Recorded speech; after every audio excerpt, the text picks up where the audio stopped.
La capacité à un modèle d'innovation est pas tout à fait là. C'est-à-dire que si on prend, ne fût-ce que même sur la génération de musique, comme solution comme Suno, vous allez avoir finalement des patterns qui vont revenir puisque ça a été appris sur les données qui ont été données. Cela dit, en fait, c'est notre rôle de pouvoir s'assurer que ce que l'IA nous donne soit suffisamment intéressant, soit suffisamment créatif.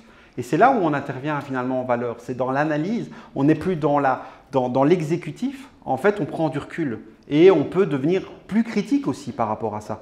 Et dire non, ça c'est bateau, en fait, finalement c'est les premières réponses qu'il me donne. Non, je veux aller plus loin et donc je vais lui donner beaucoup plus de contexte. Et c'est là où vient en jeu toute l'importance du contexte aussi. Comme vous l'avez vu quand je lui ai donné le modèle pour faire son positionnement, si vous ne donnez pas ça, ouais, vous allez avoir un truc un peu bateau, quoi. Mais c'est aussi le défi que les laboratoires sont en train de soulever et en même temps d'essayer de résoudre. C'est-à-dire qu'ils sont en train de développer des modèles qui sont de plus en plus créatifs aussi. ChatGPT 4.5 a cette notion de créativité où vraiment vous allez avoir énormément de variations de ce qui sort et donc peu finalement de similitude d'une sortie à l'autre ou d'un output à l'autre.